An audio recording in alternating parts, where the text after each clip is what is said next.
भक्तराज आचार्य, जसलाई मैले त्यो कुर्सीमा त म बसिरहेको छु, मेरो शिरमा मैले बुवालाई ल्याएको छु, मेरो हृदयमा मेरो भाइलाई ल्याएको छु। प्राणभन्दा प्यारो लाग्छ मेरो देश कता कता। अब सुरेशजी, अब मलाई तपाईँ यसो दुःख चाहिँ नदिँदा। नमस्ते फर्निचर, डालस टेक्सस र हेरिसबर्ग पेन्सिल्भेनिया पछि एक्रोन ओहायोको मिडवे प्लाजा तालमेजमा पनि। मेरो देश डुब्नै लाग्यो, किनार लगाइदेऊ, सपुत छौ कि कोही माझी बचाइदेऊ। मेरो देश डुब्नै लाग्यो, किनार लगाइदेऊ, सपुत छौ कि कोही माझी बचाइदेऊ। केही ढुकढुकी छ पाकी, मर्न त्यसै नदेऊ, मर्न त्यसै नदेऊ। मेरो देश डुब्नै लाग्यो, किनार लगाइदेऊ, सपुत छौ कि कोही माझी बचाइदेऊ। केही ढुकढुकी छ बाँकी, त्यसै मर्न नदेऊ, मेरो देश डुब्नै लाग्यो, किनार लगाइदेऊ। अत्यन्तै गहकिला शब्दहरू र आजको यो परिस्थितिमा देशभन्दा धेरै पर सात समुद्र पारी बसेर बलिरहँदा र यो पडकास्टमा कुराकानी गरिरहँदा यो गीतको सार्थकता सायद प्रत्येक नेपालीहरू जसले हामीलाई सुनिरहनु भएको छ, हेरिरहनु भएको छ, मन मुटुमा तपाईँहरूले लिनुभएको छ होला। र यो परिस्थिति आज हाम्रो देशको आउँछ भनेर सायद कल्पना गरिएको थिएन होला यो गीत लेख्दाखेरि। तर पटक पटक यो गीतका शब्दहरू नेपालको इतिहाससँग, नेपालको राजनैतिक परिवेशसँग, नेपाल र नेपालीको जीवनसँग मिलिरहेका छन्। आज यही गीतका गायक द्वय हामीसँग हुनुहुन्छ। नेपाली सुगम गीत सङ्गीतका, आधुनिक गीत सङ्गीतमा छुटाउनै नहुने नाम, अत्यन्तै उत्कृष्ट गायकको रूपमा चिनिनुहुन्छ उहाँ, साधकको रूपमा चिनिनुहुन्छ उहाँहरू दुवैजना। सत्य स्वरूपको नामले चिनिनुहुन्छ तपाईँ हामी सबैले माया गरिरहेका दुई गायक सङ्गीतकर्मी। नमस्ते युएसए पडकास्टमा आज हामी उहाँहरूलाई स्वागत गर्न गइरहेका छौँ। सत्यजी, स्वरूपजी, नमस्ते, स्वागत छ। Thank you so much. नमस्ते। यही गीतको शब्दबाट अलिकति यो सुन्ने बित्तिकै भावुक प्रत्येक नेपालीहरू आजको दिनमा त झन् होइन, वास्तवमै गीतमा भने जस्तो देशको स्थिति चाहिँ के हो अब अलिकति ढुकढुकी मात्रै बाँकी हो कि देशको के हुने हो भन्ने जस्तो अन्योलतामा आम नेपालीहरू हामी त झन् परदेशमा बस्ने मान्छे, तपाईँहरू पनि अहिले केही समयको लागि यहाँ आउनु भएको छ इभेन्टको लागि। प्रत्येक रात हामी सुत्दैनौँ कि नेपालमा के भइरहेछ भनेर हेरेर न्युज स्क्रोल गरेर बसिरहेको हुन्छौँ। सो यो गीतको भाव र अहिलेको देशको परिस्थिति कसरी मूल्याङ्कन गर्नुहुन्छ? स्वरूपजीबाट सुरु गरौँ। यो गीत चाहिँ एकदम अनेस्ट रूपमा भन्दाखेरि चाहिँ गाउनु नपर्यो हुन्थ्यो भन्ने प्रकारको लाग्छ। किनभने देशमा सङ्कट कहिले पनि नपरोस्, देशले एउटा राजनीतिक स्थिरता प्राप्त गरोस् भन्ने हामी मात्र होइन, सम्पूर्ण नेपाली, संसारभरि रहनुभएका नेपालीहरूको इच्छा, आशा त्यही छ। तर पटक पटक यो गीतहरूलाई गाइरहनु पर्ने अवस्था हुन्छ, नेताहरूलाई खबरदारी गरिरहनु पर्ने अवस्था हुन्छ। यसको अन्तरामा लेखिएको छ, डाक्टर भोला रिजालले यसलाई लेख्नुभएको हो, हामीले आफै सङ्गीत गरेका हौँ। आएन कोही यो देशलाई आँखाभरि लुकाउने, जति आए उस्तै आए आफ्नै दुनो सोझ्याउने। त्यो कटु यथार्थ, जो आए पनि आफूलाई मात्रै हेरेको छ, आफ्ना सराउन्डिङ्स, आफ्नो वरिपरिका मान्छेहरूलाई मात्रै हेरेको छ, तर देश कसैले हेरेको छैन। त्यस विचारमा चाहिँ अब नेताहरूले नै पटक पटक यो गीतलाई दुई लाइन बोलेर आफ्नो संविधान सभाको भनौँ न बैठकमा चाहिँ नि एकले अर्कालाई घोचपेच गर्दाखेरि चाहिँ यो गीतलाई गाएर अथवा यो गीतलाई बोलेर चाहिँ नि उहाँहरूले भन्नुहुन्छ। तर सबैजना उत्तिकै भागीदार भएको कसैले पनि महसुस गरेको छैन। एउटा पार्टीले मेरो देश डुब्न लाग्यो भनेर अर्को पार्टीलाई भन्ने, अर्को पार्टीले अर्कोलाई भन्ने, तर हामी सबैले गर्दाखेरि यो अहिले अवस्था देशको आएको भनेर कसैले पनि नबुझेको अवस्थामा यो गीत यस्तो मतलब भनौँ न अहिले नेपाली राजनीति, नेपाली परिवेशसँग पर्यावाची रूपमा अगाडि बढिरहेको छ। जुन खास राम्रो होइन। हुन त हामीले धेरै गीतहरू गाएका छौँ। पहाडमा जाडो बढे तराईले सेक्नुपर्छ, आँधी आए तराईमा पहाडले छेक्नुपर्छ, होइन भने देशभक्ति छैन हाम्रो छातीभित्र, माटोलाई चोट लाग्दा मुटुहरू रुनुपर्छ, होस् कि जहाँ सुनका बाला झुल्छन्, जहाँ इन्द्रधनु झर्छन्, डाँफे मुनालो रम्दै पहराले प्रीत लाउँछन्, त्यही हो मेरो देश नेपाल। हाम्रो देश त त्यो हो नि त, हजुर, होइन? जहाँ चाहिँ गर्वका साथ हामी भाइचारा एकले अर्कालाई के जात, के धर्म, के लिङ्ग, के क्षेत्र, त्यो एउटा मिलेर बसिरहेको हामी सम्पूर्ण नेपालीहरू हौँ। मलाई लाग्छ यो गीत जहाँ सुनका बाला झुल्छन् चाहिँ जहिले पनि गाइरहन पाओस्। मैले भनौँ गीतको कुरा गरेँ होइन, यसको परिवेशको कुरा गर्दाखेरि चाहिँ नेपाली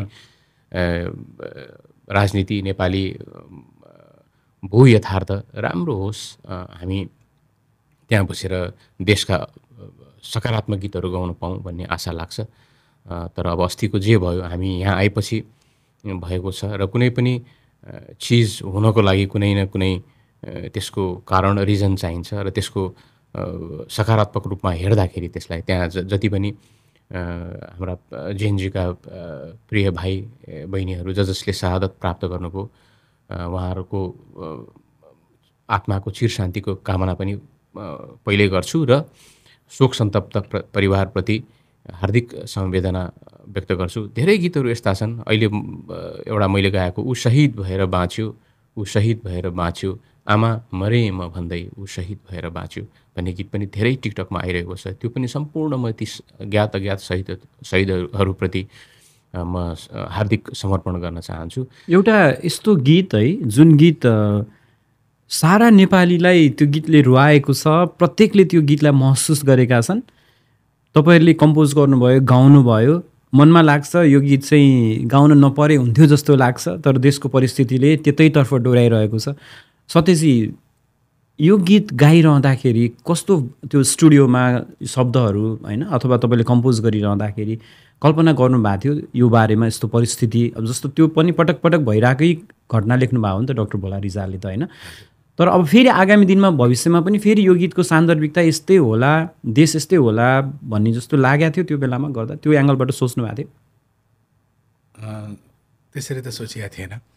तर सर्वप्रथम म पनि एकचोटि हाम्रो जेनजी युवा पुस्ताका जसले एउटा देशको लागि बलिदान, आफूलाई बलिदान एउटा समर्पित गर्दै एउटा शहीद हुनुभएको छ, एउटा अमर शहीद, उहाँहरूको लागि चाहिँ एकदमै हृदयदेखि नै म श्रद्धाञ्जली व्यक्त गर्छु र शोक सन्तप्त परिवारलाई भोले बाबाले धैर्य धारण गर्न सक्ने शक्ति, किनभने त्यो जसले आफ्नो एउटा सन्तति गुमाएको छन् त्यसको पीडा त्यो कसैले पनि त्यो मापन गर्न सक्दैन। होइन, उसको लागि भनौँ न देशमा ठुलै आमूल परिवर्तन आएर स्वर्गै भए पनि आए पनि आफ्नो त्यो बच्चा गुमाएको त्यो अभिभावकले त्यो होइन देश शान्त संसारकै सबभन्दा समृद्ध देश भए पनि उनले त्यो कहिले पनि बिर्सन सक्दैन। त्यो खालीपना परिवारमा जहिले पनि रहिरहन्छ, त्यो रिक्तता। एउटा भनौँ न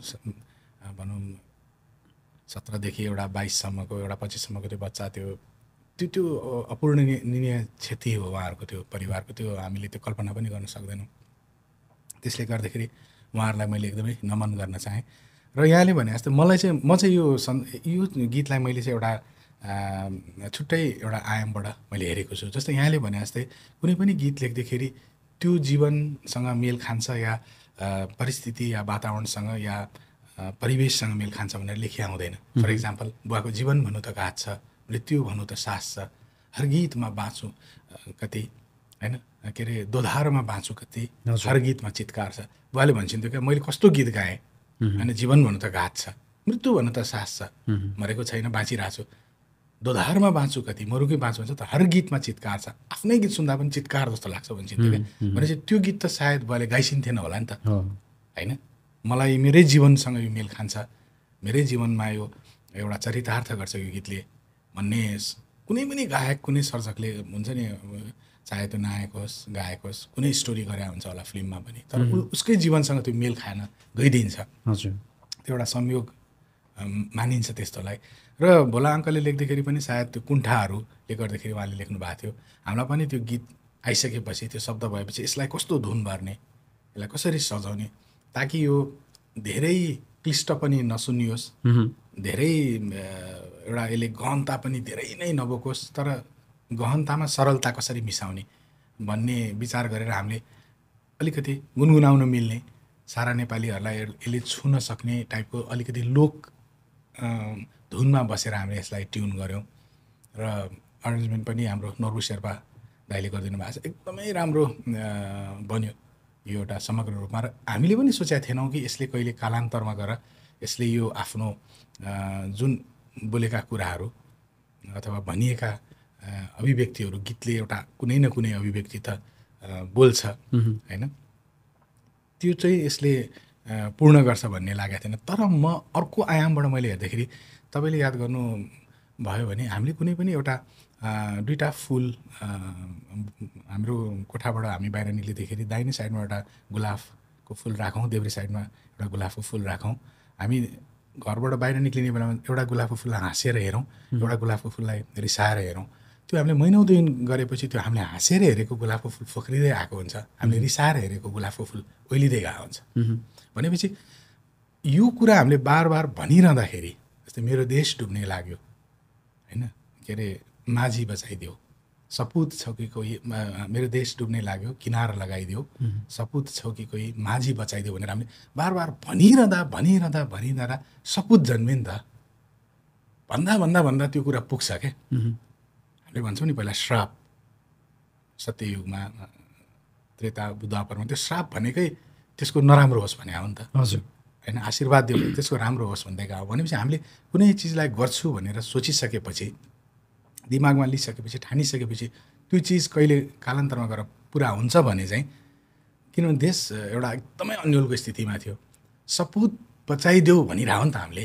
अहिलेको परिस्थिति भनौँ न होइन, अहिलेको परिस्थितिमा गीतमा भने जस्तै माझी जसले देशलाई पार लगाइदियोस् होइन, त्यो माझीहरू कतिको देखिरहनु भएको छ। त्यही नै आउनुभयो परबाट हेर्दा, त्यही नै मैले भन्न खोजेको, म त्यही आउँदै थिएँ। हजुर, माझी या सपुत नै जेन्जी भएर आउनुभयो नि त। त्यो पुस्ता आयो नि त जसले त्यो एकदम पीडित, एकदमै त्यो उत्पीडनमा बसेको क्या, जहिले पनि यो छैन यो छैन यो छैन, भ्रष्टाचार, लुट होइन, जहिले पनि रिपिटेडली त्यही तन्त्र, त्यही शासन, त्यही के अरे नेताहरू, त्यही चिज रिपिटेडली दोहोरिरहँदाखेरि मजा आउँदैन नि। हामीलाई भनौँ न एउटै चिज मात्रै खाइरहँदाखेरि 1 वर्ष खान सकिन्छ त। जस्तो हामी त्यति धेरै राजनीतिक कुरा त गर्दैनौँ, तथापि अब अलिकति पर हुनुहुन्छ तपाईँहरू, सात समुद्र पारी हुनुहुन्छ। यो मुभमेन्ट र मुभमेन्टपछि जुन परिस्थिति सृजना भइरहेछ, जे देखिरहेछ अहिलेसम्म भनौँ न, नयाँ मन्त्रीमण्डल बन्यो, मन्त्रीमण्डलमा पनि आम नेपालीले आइडोलाइज गरेका अनुहारहरू, ओहो यो मान्छे मन्त्री भइदिए हुन्थ्यो भन्ने थुप्रै अनुहारहरू, डाक्टर महावीर पुनदेखि लिएर होइन, कुलमान घिसिङहरूदेखि लिएर रामेश्वर खनालहरूदेखि थुप्रै मानिसहरू हुनुहुन्छ। सुशीला कार्की आफैमा एउटा न्यायको प्रतिमूर्तिको रूपमा चिनिनुहुन्थ्यो। तपाईँलाई लाग्छ यो गीतको शब्द जस्तै उहाँहरू माझी बनेर देशकोलाई एउटा किनारामा लैजान सक्ने, देश डुब्न लागेको देशलाई उठाउन सक्ने त्यो ल्याकत उहाँहरू राख्नुहुन्छ जस्तो लाग्छ? कतिको अप्टिमिस्टिक हुनुहुन्छ, आशावादी? होइन, हामी जीवनको कुनै पनि क्षणमा हामी आशावादी हुनैपर्छ। हजुर, किनभने हामीसँग अप्सन पनि छैन त्यो बाहेक। निराशावादी हुनुभन्दा त आशावादी हुनु राम्रो। र जुन मुभमेन्ट यो अहिले भयो र जसले 2 दिनमा काया पलट भयो संसारकै इतिहासमा, यो त यस्तो नेभर ह्यापन, कहिले नभएको, 28 घण्टा 27 घण्टा हुँदाखेरि यो चाहिँ एउटा आशावादी भएर हेर्नै पर्छ हामीले। र जो अहिले सुशीला कार्की सम्माननीय प्रधानमन्त्रीज्यूको अध्यक्षतामा अथवा उहाँको भनौँ न लिडरसिपमा जुन चाहिँ जो मन्त्री भइरहनु भएको छ, हुन त यो एउटा अन्तरिम, यसले चाहिँ चुनाव गराउने जेलसम्मको लागि मात्रै यो अन्तरिम सरकार हो। यसपछि चुनाव हुन्छ, चुनावमा पनि मलाई लाग्छ अब जनताहरू एकदमै सचेत भएर चाहिँ हाम्रालाई भन्दा राम्रालाई, अथवा अहिले जो हुनुहुन्छ मन्त्रीमण्डलमा जो मतलब सम्मिलित हुनुभएको छ, उहाँहरूबाट हामीले चाहिँ र पदभार ग्रहण गरेसँगै उहाँहरूले गरेका केही आशाको एउटा त्यान्द्रो देखिएको छ होइन, देखिएको छ। सञ्चारमा हाम्रै मित्र जगदीश खरेल आउनुभयो होइन, अब धेरैजना हुनुहुन्छ, अरू तपाईँले नाम लिइहाल्नुभयो, अब कुलमान दाई भन्नुभयो, सबै हामी आशावादी छौँ, एकदम आशावादी छौँ। र मलाई लाग्छ एउटा यसले एउटा फड्को मारेर फेरि अब चुनावमा, किनभने हामी जनता, हामी नेपालमा बस्छौँ, हामी यति पीडित, यति मतलब शोषित भइसकेका छौँ कि हरेक ठाउँमा ओहो त्यहाँ कसरी बस्छन् कसरी बसिरहेछन् भन्ने जस्तो लाग्छ क्या कतिपय ठाउँमा। अनि यो सबै आगो सबै यो ज्वालामुखी त्यसरी नै विस्फोट भएको हो र त्यो चिजले मलाई लाग्छ त्यो पहिलो त्यो भनौँ न भ्रष्टाचारका जडहरूलाई अब चाहिँ उखालेर बगाएर लगेर एउटा समृद्ध नेपाल बन्छ जस्तो लाग्छ मलाई। म एकदम आशावादी छु। सत्यजी तपाईँको के छ अहिले एकदम छोटकरीमा के सन्देश दिन चाहनुहुन्छ? म यसलाई म छोटकरीमा मेरो अर्को हिसाबले म भन्छु, हामीले कुनै पनि त्यो एउटा रात्रि बस चल्दाखेरि एउटा गङ्गोबाट कलङ्कीबाट छुटेको रात्रि बस चाहिँ तपाईँको काकडभिट्टासम्म पुग्दाखेरि जहिले त्यही ड्राइभर, हजुर जहिले त्यही बस। हेर्नुहोस् 35औँ वर्ष 40औँ वर्ष चलाएको ड्राइभरले नै त्रिशुलीमा खसालियो। हजुर ठुलो दुर्घटना गराउने नै तपाईँले त्यो इतिहास हेर्नुहुन्छ नि, उसले दिनरात त्यो बाटो हरेक टर्निङ थाहा हुन्छ उसलाई, हरेक मोड थाहा हुन्छ। अनि ओभर कन्फिडेन्स एक्ज्याक्टली त्यो भइसकेपछि तपाईँले त्यो नयाँ गाडी दिनुभयो र नयाँ ड्राइभर दिनुभयो भने उसले गन्तव्यमा पुर्याउँछ किन सचेत भएर चलाउँछ नि त। किनभने यो बाटोमा धेरै भिरहरू छन् रे, धेरै दुर्घटना भएका छन् रे, धेरै गाडीहरू त्रिशुलीमा गायबै भयो अरे, निल्दियो अरे, अथवा नारायणीले निल्दियो अरे होइन, धेरै मान्छेहरू बेपत्ता भएका छन् भनेपछि म सचेत हुनुपर्छ। मैले यो 40 जना प्यासेन्जरलाई सकुशल पुर्याउनुपर्छ र आफू पनि बाँच्नुपर्छ, उनीहरूलाई पनि बचाउनुपर्छ, मेरो पनि परिवार छ उनीहरूको पनि परिवार छ भनेर जसरी कुशलता, धैर्यता, सचेतताका साथ ड्राइभ गर्छन् नि, त्यही हो अहिलेको मन्त्री। यो एक प्रकारले हुनु त यो दिन आउनु नै थियो कि एउटै कुरा चाहिँ के हो भने यो दिन आउन कस्तो कस्ट पे गर्नु पर्यो भन्ने कुरा एउटा दुःखद पक्ष छँदैछ। तर यो 3-4वटा नेताहरूको म्युजिकल चेयर जस्तो त्यही ओली त्यही देउवा त्यही प्रचण्ड त्यही फलानो ढिस्कानो होइन, हामी सानो हुँदादेखि अहिलेसम्म देखेको भनेको नेपालको प्राइम मिनिस्टर, गृहमन्त्री फलानु, कोही त 20-21 पल्ट शरद सिंह भण्डारीजी 21 पल्ट मन्त्री हुनुभएको रहेछ यो प्रजातन्त्र आएपछि होइन। भनेपछि यो चिजबाट निस्कनु थियो, आम नेपाली समाज निस्कियो, तर दुखान्त अब केही नहुनुपर्ने घटनाहरू घटे, थुप्रै ज्यानहरू गए। हामी सबैले त्यसप्रति दुःख प्रकट गर्दै श्रद्धाञ्जली पनि अर्पण गऱ्यौँ र अब एउटै कुरामा अड्केर बसेर पनि भएन, मुभ अन गर्नुपर्छ, शोकलाई शक्तिमा बदलेर अगाडि लाग्नु। किन त्यो इतिहासले नै भनेको छ नि, जस्तै तपाईँको भारतकै कुरा गर्दाखेरि पनि अङ्ग्रेजहरू त्यतिकै गएको छैनन्। हजुर अनि अङ्ग्रेजहरू जाँदाखेरिको एउटा त्यो ज्यादती एउटा चरम बिन्दुमा पुगेपछि सबैले त्यहाँ होइन भगत सिंह जस्ता अनि गान्धीदेखि लिएर सबैले त्यो आवाज उठाए होइन, यदा यदा हि धर्मस्य यदा यदा ग्लानिर्भवति भारत होइन, तदात्मानं सृजाम्यहम् अभ्युत्थानं होइन, भगवान् श्रीकृष्णले अर्जुनलाई दिनुभएको उपदेश। अनि त्यो खन्दा हुन्छ नि, एउटा मलाई के लाग्छ नि, बारी खन्दा त्यही पिक त्यही अथवा कुटो त्यही कोदालो खिया लागिसक्यो, खिसक्यो आदि, तर त्यसले नै खनिरहेछौँ क्या हामीले। नयाँ चिज नयाँ कोदालो त किन्न पर्ने होला नि त। आम जनतामा पनि सचेतना वास्तवमा अहिलेको मोमेन्टले केही न केही ल्यायो जस्तो लाग्छ, तर वास्तवमा जनता नै सुध्रिनुपर्छ क्या। जनता जबसम्म सुध्रिँदैन नि, फेरि त्यही मासु भात, फेरि त्यही त्यो काङ्ग्रेसको घर, त्यही कम्युनिस्टको घर, फलानु यो यसको घर भनेर जबसम्म हामी आम नेपाली जनताको चेत खुल्दैन नि तबसम्म हामीले पाउने नेता यस्तै हो। तपाईँले भनेको जस्तै मलाई चाहिँ के लाग्छ भने यो जुन आमूल परिवर्तन भयो नि, हजुर, यसले दुईजनालाई नै घचघच्याएको छ। नेतालाई त पहिलो रूपमा घचघच्याए नै, अब नेता बन्ने कि नबन्ने, नेता बन्दाखेरि कसरी हामी अगाडि बढ्ने भन्ने कुरा नै सोचनीय विषय बनायो क्या। पहिला के थियो भने सजिलोपन थियो क्या, अलिकति गरौँ राजनीतिमा जाउँ होइन, यता कलेजबाटै सुरु हुन्थ्यो, त्यो क्याम्पसबाटै कसले आफ्नो पार्टीहरू तय गर्थ्यो, पेसा बनिरहेको थियो एकदम। अब चाहिँ कसरी जाने, अब सचेत यस्तो पनि दिन आउँदो रहेछ, यसरी हामीलाई एउटा नाङ्गोझार बनाउँदो रहेछन्, यो हाम्रो अभिगत हुँदो रहेछ भन्ने कुरा पनि गरेर जनताले पनि अब हामीले चाहिँ हाम्रो गलत भोटले, हाम्रो गलत चयनले चाहिँ गलत मान्छे गलत सत्तामा पुगेर गलत कुर्सीमा बसेर गलत शासन गर्दो रहेछ भन्ने कुरा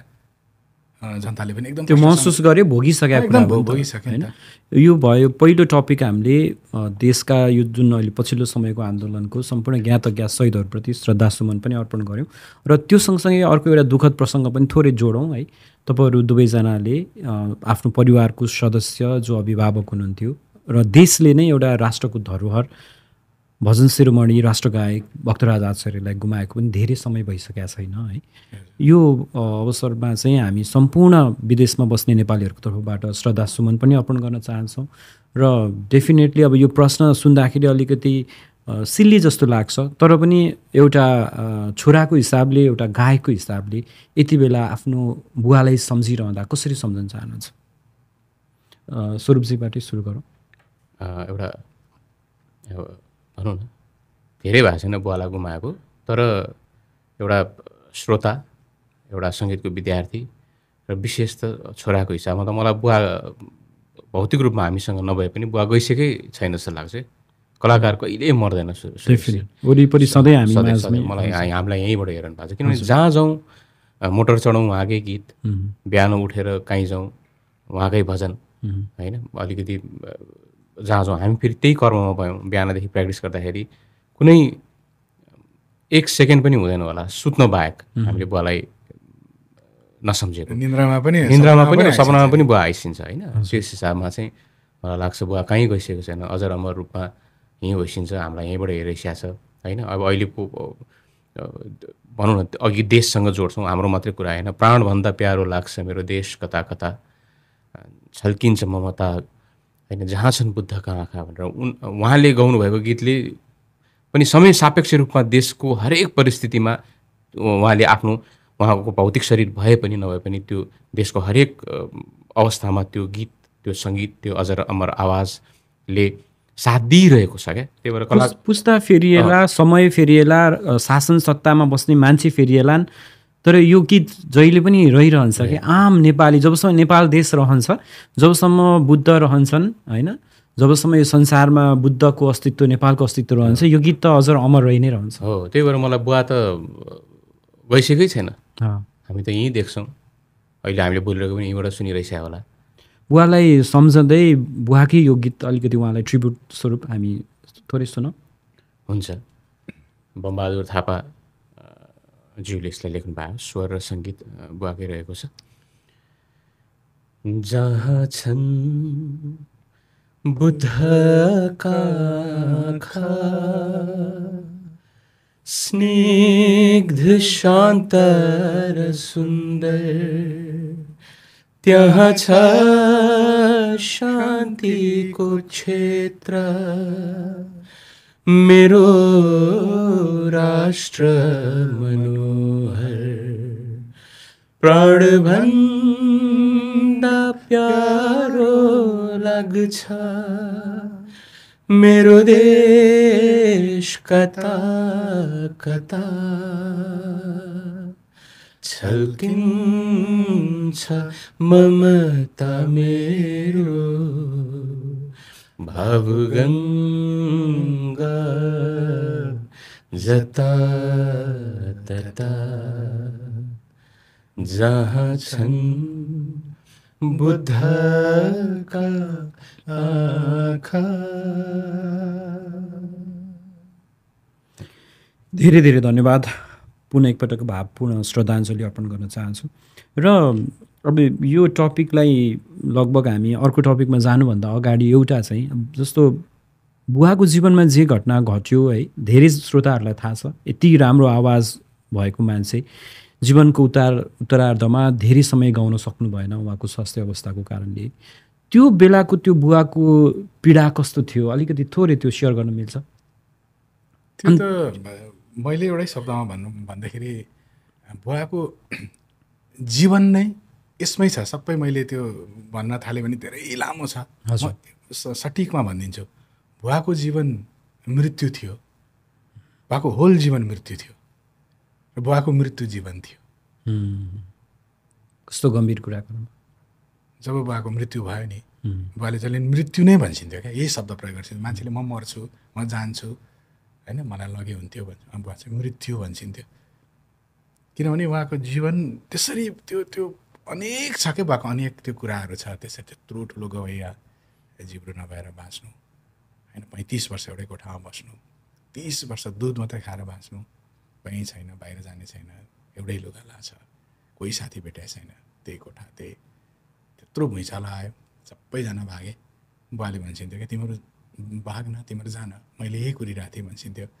अनि त्यो पनि त्यत्रो भएर पनि बाँचिरहेको कसको लागि भन्दाखेरि श्रीमती, 2टा छोराको लागि। सकाइहाल्छ नि, हामी यहाँ अहिले सुनिरहेको हुन्छौँ नि होइन, कति आफूले आफूलाई सिद्धाएका घटनाहरू हो नि विदेशमा, कति कुराहरू। तर म चाहिँ के भन्थेँ भने उहाँहरूलाई मैले एकचोटि भेट्न पाएँ भने, जसले आफूलाई सकाउनुहुन्छ, आत्महत्या गर्नुहुन्छ, मलाई एकछिन मैले भेट्न पाएँ भने चाहिँ त किन मर्दैछस् यार, भक्तराज आचार्य त बाँचिरहेछ यार त भन्थेँ क्या। एकछिन यति चाहिँ भन्थेँ जस्तो लाग्छ क्या।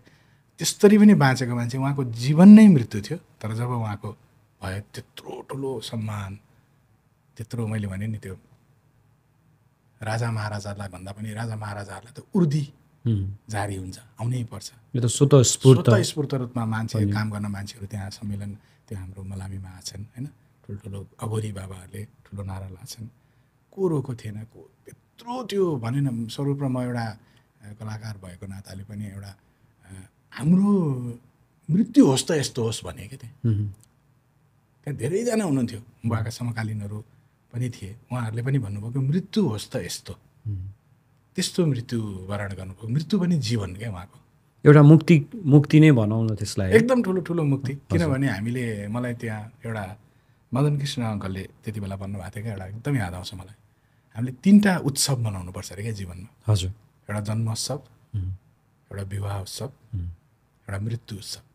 त्यो उत्सव हो अरे, तर त्यसलाई हामीले अङ्गीकार गर्न सक्दैनौँ, सबभन्दा डराउँछौँ हामी, त्योबाट भाग्छौँ, पर जान्छौँ। तर त्यो ठुलो त्यो बुवालाई हेर्दाखेरि चाहिँ थाहा भयो क्या, त्यो उत्सव, त्यो बुवा आनन्दको त्यो चिर निन्द्रा भन्छ नि। अब दुध पनि खानु पर्दैन, थुक कन्ट्रोल थिएन, युरिन कन्ट्रोल थिएन, त्यसरी पल पल सेकेन्ड गिटगिटके त्यो मरेर बाँच्नु पनि पर्दैन थियो। अब आनन्दले मुक्ति भयो नि त। मलाई चाहिँ त्यस्तो लाग्छ। डेफिनेटली। अब यो दुःखका कुराहरू, देशका कुरा, घर परिवारका कुराहरू, यी सबै आफ्नो ठाउँमा छँदै नै छन्। त्यो सँगसँगै जीवन त फेरि अगाडि बढाउनु नै छ है। जीवनको यात्रा घुम्टीहरू पार गर्दै अगाडि जानु नै छ। अब बिस्तारै जस्तो भक्तराज आचार्य भन्ने बित्तिकै जुन एउटा टावरिङ पर्सनालिटी, एउटा धरोहर हुनुहुन्छ, तपाईँहरूलाई आफ्नै घरबाट च्यालेन्ज सुरुदेखि नै बुवाको लिगेसी कायम गर्नुपर्ने है। विदेशदेखि नै हेर्ने हो भने पनि, चाहे त्यो मुभी इन्डस्ट्रीमा हेरौँ, म्युजिकमा भनौँ होइन, एकदम ठुल्ठुलो स्टारहरू, लिजेन्डहरूको सन्तानहरूलाई चाहिँ त्यो लिगेसी धान्नै गाह्रो भइरहेको हुन्छ क्या। कतिजना फेलियर हुन्छ। तर हामी टाढाबाट हेर्दाखेरि पनि तपाईँहरूको जर्नी सुरुदेखि हेर्दाखेरि बुवाले जुन बेलादेखि गाउन छोड्नुभयो, तपाईँहरूले लगभग गाउन सुरु गर्नुभयो। तपाईँहरूले त्यो लिगेसीलाई, बुवाका गीतहरूलाई तपाईँहरूले सायद नगाइदिया भए आजसम्म यसरी अझर अमर हुन्थेनन् होला अझै पनि क्या। जुन अझै ठुलो मासमा, पब्लिक मास लानलाई तपाईँहरूले जुन मेहनत गर्नुभयो होइन, त्यो सम्झेर हेर्दाखेरि चाहिँ के लाग्छ, त्यो बुवाको लिगेसीलाई अझै कहाँसम्म लैजान सक्छु जस्तो लाग्छ, अथवा न्याय कतिको गरेको छु जस्तो लाग्छ? अब न्याय गर्न सकेका छौँ छैन त थाहा छैन। हजुर, होइन, त्यो त अब आदरणीय श्रोताहरूले समयले भन्ने कुरा हो। तर जीवन सतेर मेरो रहन्जेलसम्म, अन्तिम सास फेर्ने क्रम रहन्जेलसम्म हामी बुवाको पदचापलाई पछ्याइ नै रहन्छौँ। बुवाको यात्रालाई त्यो नचाहँदै रोकिएको त्यो अतृप्त यात्रालाई अगाडि बढाइ नै रहन्छौँ, गाइ नै रहन्छौँ, सङ्गीत गरि नै रहन्छौँ। नो म्याटर त्यसले हामीलाई के दियो भन्ने हामी कहिले पनि सोच्दैनौँ। र कति सक्यौँ, कति बुवालाई हामीले चाहिँ काँधमा बोक्न सक्यौँ, अथवा त्योतिर हामीले ध्यान दिनुभन्दा पनि हामी बाँचुन्जेल गाउँदै आलाप लिँदै मर्न पाइयोस्, त्यही सोचेको त्यतिमा। सधैँ चाहिँ केही अन्तिममा यो बारेमा मैले एउटा के भनेको छु भने, मैले अस्ति एउटा भनौँ न रियालिटी सोमा मैले एउटा कुरा गरेको थिएँ। म भोइस किड्सको म कोच थिएँ सिजन 4 को। त्यसमा चाहिँ पत्रकार बन्धुहरूले एउटा प्रश्न गर्नुभएको थियो कि के अरे, हामी सधैँ स्वरूप र म नै हो, सधैँ हामी सँगै, हामी कुनै पनि रियालिटी सोमा हामी सँगै नै आउँछौँ दाजुभाइ नै। अनि त्यहाँ त्यस्तै परेर म चाहिँ इन्ट्री हुनु पऱ्यो। अनि मलाई त्यो पहिलो प्रश्न नै, तपाईँ मात्रै हुनुहुन्छ, स्वरूप दाई किन हुनुहुन्न यहाँ भन्ने प्रश्न गरिएको थियो। त्यो प्रेस कन्फरेन्सको दिन चाहिँ अधिकतर प्रश्न नै यो थियो, 80%ले यो गर्नुभएको थियो। स्वरूप दाई खोइ त, स्वरूप दाईलाई मिस गर्नुहुन्न, किन सत्य स्वरूप भन्ने त नाम सँगै आउँछ नि होइन। मैले त्यहाँ कुरा पनि गरेको थिएँ, त्यो कुर्सी चाहिँ त्यो खुल्दै जाने रहेछ, त्यो ब्लक जस्तो खुल्दै, त्यो गेम जस्तो, पछि त्यो दाजुभाइ या हस्बेन्ड वाइफ हुने छुट्टै कुर्सी हुँदो रहेछ, त्यो घुम्ने चियर। अनि त्यो पछि कुरा मैले जुस राखेको थिएँ। अनि हामी अन्डरस्ट्यान्डिङमै गएको हो। अनि मैले स्वरूपलाई भनेर हामी सल्लाह गरेर हुन्छ त जा, किनभने पछि स्वरूप अर्को सोमा जान सक्छ, सबैले दाजुभाइलाई अफोर्ड गर्न नसक्लान्, हामीहरू कहिलेकाहीँ त्यो अन्डरस्ट्यान्डिङ पनि हुन्छ प्रोग्रामकै कुरामा पनि। दुईजना नआउन स्वरूप दाइ मात्रै आइदिनु सक्दैनौँ भन्छ कहिलेकाहीँ, स्वरूप जानु न म जानु हो भन्ने सोच्छु, हामीले त्यसरी मेन्टेन पनि गर्छौँ। त्यो चाहिँ मलाई लाग्छ 2 देखि 3% मात्रै कुरा, या 5 राख्नुहोस् न, 90% त हामी साथी स्वरूप जहाँ पनि सँगै हुन्छौँ। अनि मैले त्यहाँ के भनेको थिएँ भने यो कुर्सीमा म मात्रै छैन, सत्यराज आचार्य मात्रै छैन, यहाँ अर्को 2जना भयो, तपाईँले त स्वरूप मात्रै भन्नुभयो, अर्को एकजना व्यक्ति छुटाउनु भयो, मेरो बुवा होइन, आदरणीय राष्ट्रगायक भजन शिरोमणि गायक तथा सङ्गीतकार, एउटा महान गवैया भक्तराज आचार्य, जसलाई मैले त्यो कुर्सीमा त म बसिरहेको छु, मेरो शिरमा मैले बुवालाई ल्याएको छु, मेरो हृदयमा मेरो भाइलाई ल्याएको छु। स्वरूप राज आचार्य हृदयमा छ, भक्तराज आचार्य मेरो शिरमा छ, 3जना छौँ हामी यो कुर्सीमा, म मात्रै होइन भनेर भनेको थिएँ। मेरो र यसको जिन्दगीको अभिप्राय, जिन्दगीको उद्देश्य नै बुवालाई जहिले निहालेर हिँड्ने हो, हजुर, अनि दाजुभाइलाई यहाँ लिएर हिँड्ने हो। हजुर, यसको हृदयमा पनि सत्यराज आचार्य छ, मेरो हृदयमा स्वरूपराज आचार्य छ भने चाहिँ हामीले 2टा भार, त्यहाँसँग परिवारहरू त आइ नै हाल्नुहुन्छ, किनभने परिवार हुनुभयो तपाईँले, फ्यामिली, त्यसपछि देश आउँछ, हरेक कुरा समाज आउँछ, देश आउँछ, जहिले पनि त्यो 2टा चिज चाहिँ हामीले लिएरै अगाडि बढ्नुपर्छ भन्ने चाहिँ मेरो ठुलो एउटा सपना छ। साह्रै मिठो, असाध्यै मिठो। र यो जुन यात्रा छ, यो यात्रा अझै धेरै वर्ष युगौँ युगसम्म रहिरहोस्, हामी शुभकामना पनि दिन चाहन्छौँ।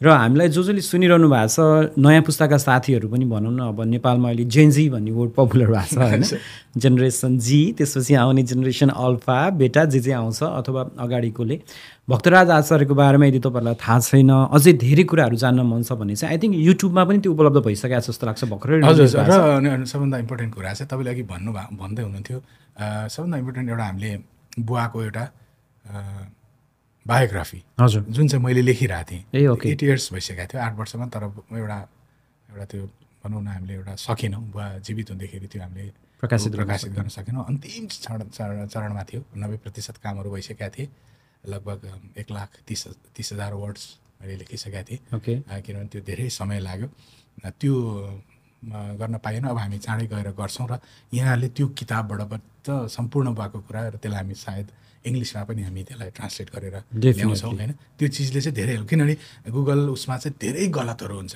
धेरै नै गलत छ, त्यो चाहिँ म त्यसको डिजिटल कपीहरू पनि बनाएर एमाजोन लगायतका विभिन्न ठाउँहरूमा त्यसमा पनि त्यो गर्नु होला। त्यसको लागि सहजीकरण गर्नको लागि हामी वी आर अलवेज देयर है, छौँ डेफिनेटली।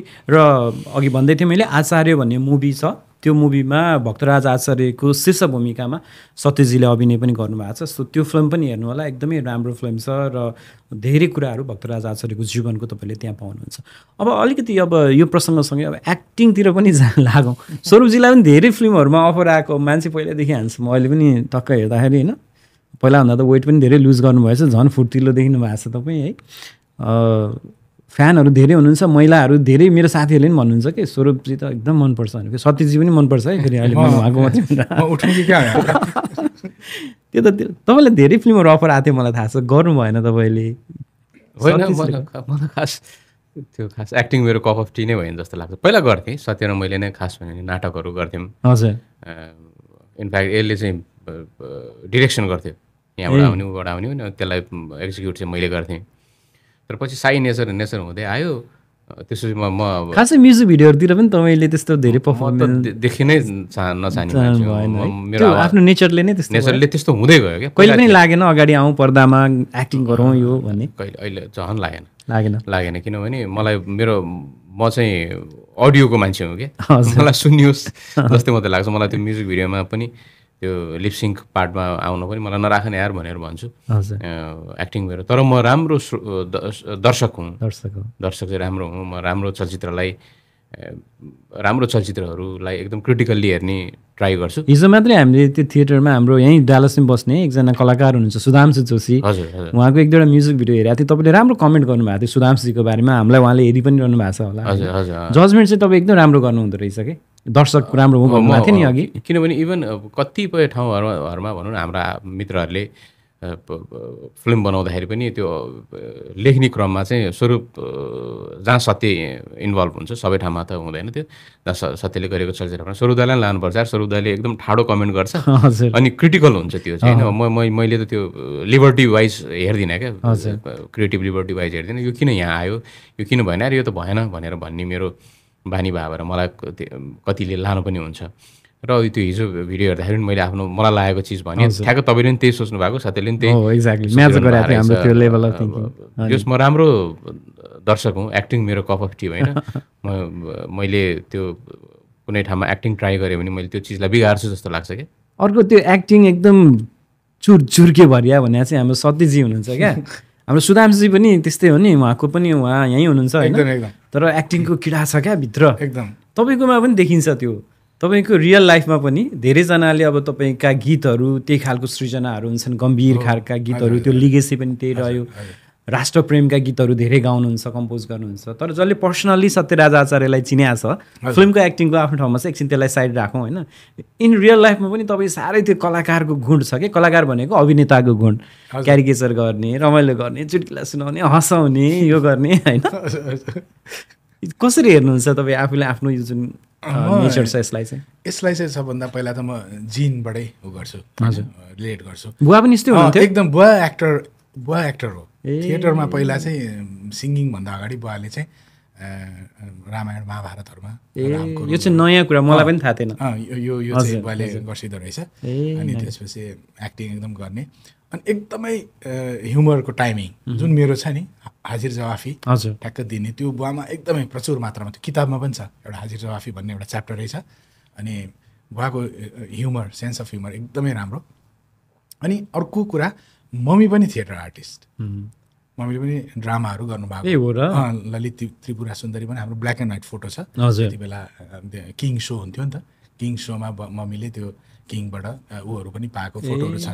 त्यसले गर्दा त्यो स्वरूपमा पनि थियो, त्यो गइहाल्यो म्युजिक र त्यो भनौँ न एक्टिङ ममा पनि थियो। मैले चाहिँ त्यसलाई उजागर गरेँ। म तपाईँलाई भन्नुपर्दा म सानोमा गाउनुभन्दा अगाडि एक्टिङ गर्थेँ। ओके।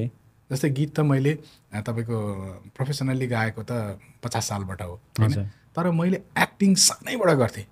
भनौँ न 3-4 वर्षको उमेरमा फर्स्ट मैले अस्ति पनि हेर्थेँ, मैले कुन फिल्म पहिला हेरेको रहेछु भनेर हेर्दाखेरि नेपाली फिल्म चाहिँ हामीले हेरेको जुनी भन्ने फिल्म रहेछ, वन केसीको 4 वर्षको बेला। मीनाक्षी आनन्द। हिन्दी फिल्म रकी सन्जु बाबा। त्यसपछि अनि इङ्ग्लिस फिल्म इभिल डेड होइन। अनि त्यसपछि मैले यसो अस्ति हेरेँ क्या, त्यति बेला 1981 को रहेछ सबै फिल्महरू। म त्यति बेला 4 इयर्सको थिएँ, यो 2 वर्षको रहेछ। तर पनि याद रहेछ है। त्यही पनि याद छ मलाई, त्यो अशोक हलमा त्यो होइन सबै। किनभने त्यो मम्मीले यति फिल्म हेर्नुहुन्छ, अहिले पनि हेर्नुहुन्छ कि मम्मीले त्यो पासिङ सटमा जाने क्यारेक्टरहरू पनि भनिदिनुहुन्छ है। बुवालाई पनि, मलाई कति वर्ष थाहै थिएन कि जयन्त भन्ने भिलेन अमजद खानको बुवा भन्ने थाहै थिएन, बुवाले भनेको। किन जयन्त त हो नि त, अनि एउटा हिन्दू नेम जस्तो लाग्छ नि त, अमजद खान मुसलमान, तर उसको बुवा रहेछ क्या। अनि त्यो बुवाले भनिसकेको, बुवा पनि एकदमै फिल्म हेर्ने होइन। सेन्स अफ ह्युमर असाध्यै छ कि तपाईँमा एकदमै। अनि त्यो चाहिँ कुटकुटकै मेरोमा आयो। अनि मैले चाहिँ कस्तो भने एक्टिङमा चाहिँ मैले कसरी एक्टिङ र मैले उसलाई चाहिँ 2टा आँखा बनाएको छु है, मेरो एउटा मुभी र म्युजिक चाहिँ 2टा मेरो। अनि त्यसलाई चाहिँ मैले जहिले पनि किनभने टाइमिङ धेरै कुराहरू मिल्छ। एज अ प्रोफेसनल एक्टर कतिवटा फिल्म, लगभग 6-7वटा मैले 5वटा गरेँ। 5वटा क्यामियो, अन्तिम क्यामियो गरेँ के अरे हाम्रो मनसरा उपेन्द्र सुब्बाको फिल्ममा मैले डक्टरको रोल गरेको थिएँ एउटा। ओके। त्यो बाहेक चाहिँ आचार्य फर्स्ट भयो, त्यसपछि कर्कश, त्यसपछि हैरान 7.5, अनि 7.5 त आफ्नै प्रोडक्सन थियो, हामीले आफैले बनाएको थियौँ सत्यस्वरूप इन्टरटेनमेन्टबाट। र हैरान एउटा सानो वर्ल्ड रेकर्ड होल्डर छ नि, गजित बिष्ट छोरा सङ्गम बिष्ट, सौगात बिष्ट, सौगातले गरेको त्यो छोरीको नाम। अनि त्यसले गर्दाखेरि मलाई चाहिँ त्यो खै किन अहिले पनि छ। अनि म फेरि किशोर कुमारको एकदम फ्यान होइन, अनि उहाँ पनि एक्टर सिङ्गर। एउटा हाम्रो दर्शक श्रोताहरूलाई तपाईँको एउटा क्यारिकेचर धेरै गर्नुहुन्छ, एउटा कुनै क्यारेक्टरको क्यारिकेचर सुनाइदिनु न, रमाइलो पनि गरौँ न। हुन्छ एकदम।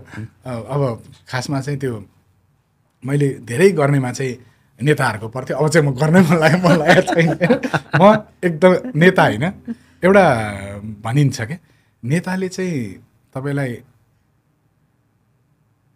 के अरे जीवनभरि भ्रममा राख्छन् रे, हजुर अभिनेताले चाहिँ 3 घन्टा मात्रै भ्रममा राख्छन् रे क्या, एकदम राइट होइन 3 घन्टा भ्रममा राख्छन् त्यो पर्दामा 70 mm-मा।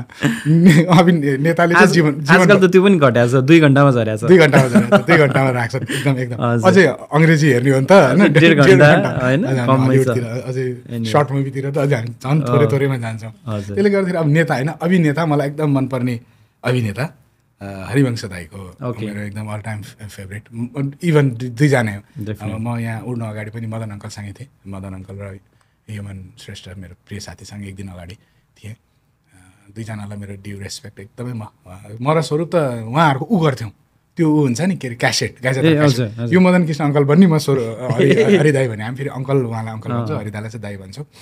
हरिदाईको एउटा त्यो एकदमै अब उहाँको चलचित्र पनि आउँदैछ क्यारे हरिबहादुरको जुत्ता होइन, त्यसलाई पनि मेरो एकदम शुभकामना दसैँमा रिलिज छ त्यही क्यारेक्टर एउटा कोसिस गर्छ होइन। हरिबहादुर ल्याउनु पर्छ क्या छिराउनु पऱ्यो नि घुसाउनु पर्छ त्यो अलिकति, त्यही भएर हरिबहादुर आइज भनेर।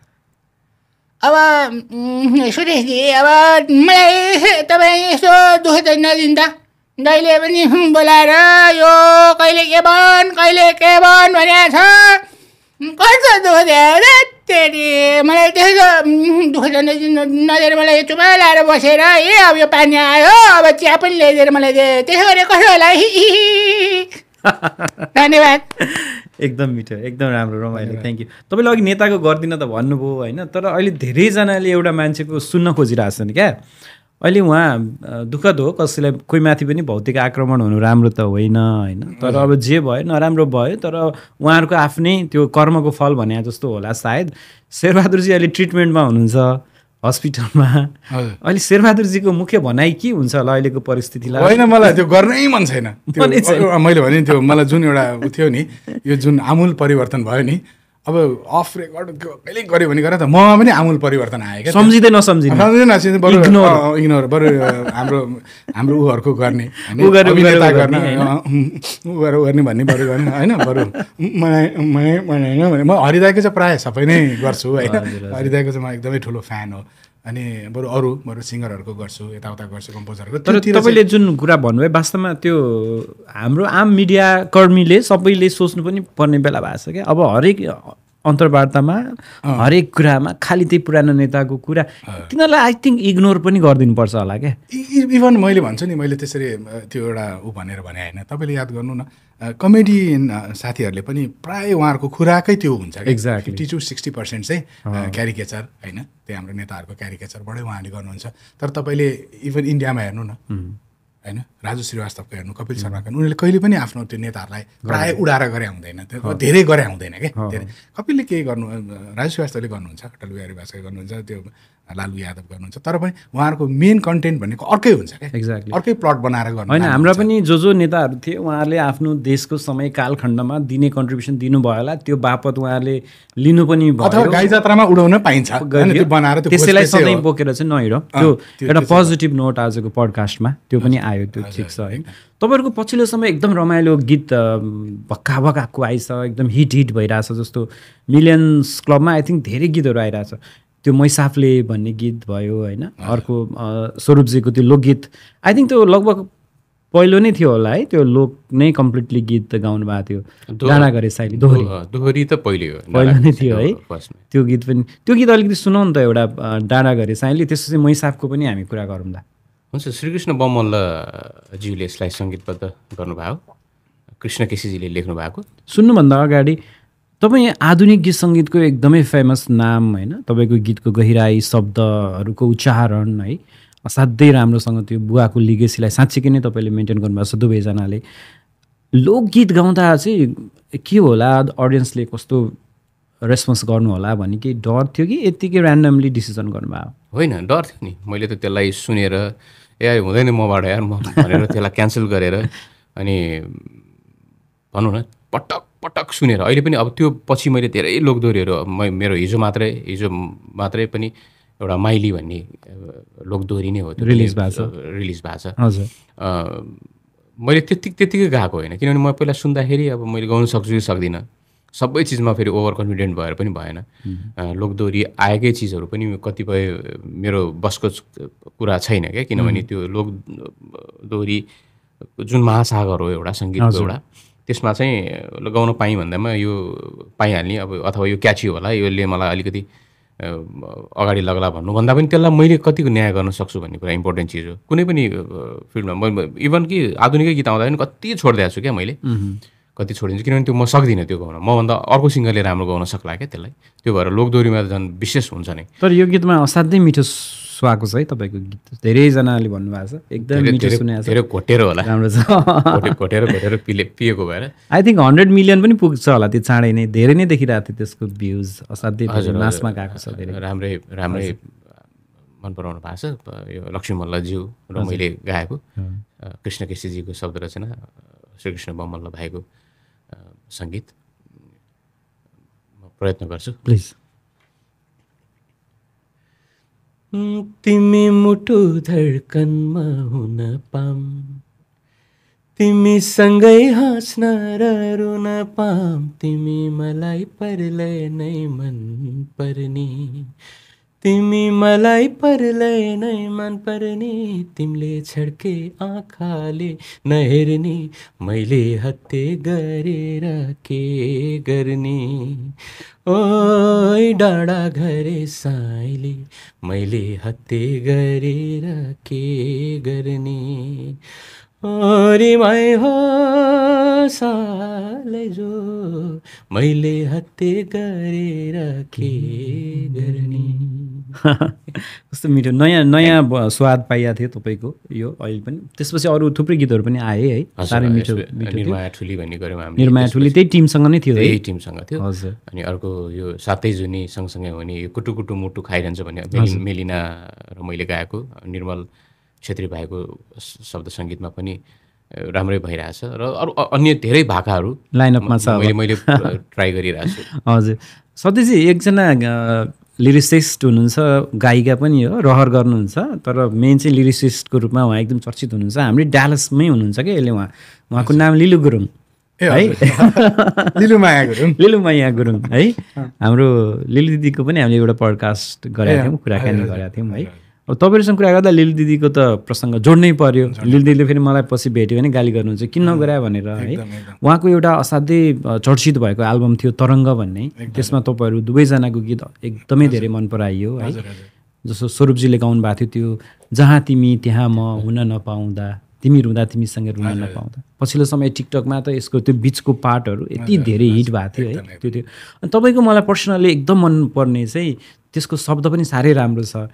यसै वर्ष घरको दूरी छाउनु पर्ने थियो, कुन पापीले खरबारीमा आगो लगाइदियो। कस्तो मिठो छ क्या त्यो। वास्तवमा यसपटक पनि कतिजनाको घरहरू जलेका छन्, अब जल्नुपर्नेको जले, कति नजल्नु पर्नेको पनि जले होलान् है। यो गीतको बारेमा थोरै केही शब्द बोलेर दरबार जलेको चाहिँ एकदम मलाई साह्रै त्यो वास्तवमा त्यो जसले लगायो त्यो चाहिँ मैले त्यो एउटा उ पनि गरेको थिएँ, त्यो एउटा मैले पेज र उसमा स्ट्याटस पनि ल्याएको थिएँ, किनभने त्यो एउटा हाम्रो एकदमै ठुलो, किनभने यहाँ हामी जब आएपछि हामीले देख्यौँ नि त, हामी हिजोसँगै तपाईँसँग घुम्न गएको थियौँ, कसरी प्रिजर्भ गरेर राखिन्छ आफ्नो पुरानो संस्कृति इतिहास होइन, आफ्नो हाम्रो सबै चिज हो। तर हाम्रो त्यो एउटा इतिहास थियो एउटा, त्यो चाहिँ एकदम चित्त दुखाएको थियो मलाई, किनभने फेरि त्यो स्वरूप र मैले सानैबाट देखेको हो क्या। रेडियो नेपाल बाले लक्ष्मी थियो नि त साइकलमा चढाएर, त्यत्रो ठुलो देख्थेँ होइन, चन्द्रश्याम शेरको पालामा बनेको। अनि कस्तो राम्रो लाग्थ्यो क्या, मलाई लाग्छ त्यो वर्ल्डमै सबभन्दा ठुलो दरबार पर्छ होला त्यो, हेर्ने नै हो भने 1000वटा कोठा भएको नि।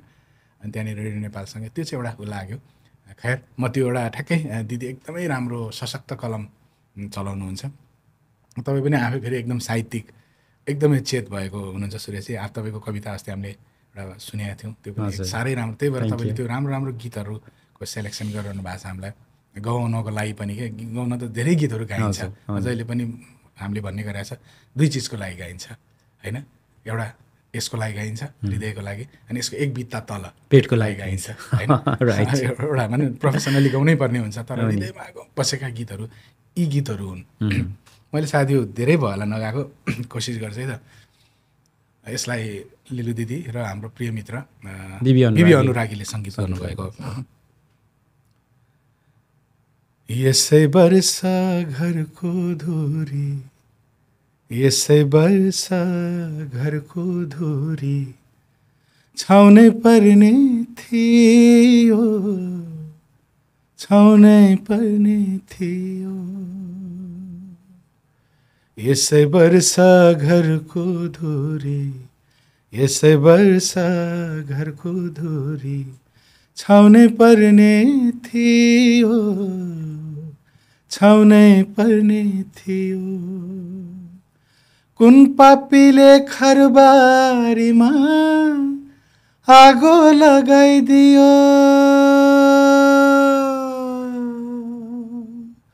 कुन पापीले खरबारीमा आगो लगाइदियो, कुन पापीले खरबारीमा आगो लगाइदियो, कुन पापीले खरबारीमा आगो लगाइदियो।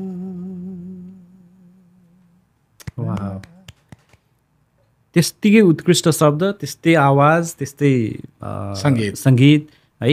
कुनै पनि गीत उत्कृष्ट हुनका लागि यो सबै चिजहरू चाहिँ ठ्याक्कै मिल्नुपर्ने रहेछ कि, एउटा म्याजिक स्पार्क निस्किने भन्छ नि होइन।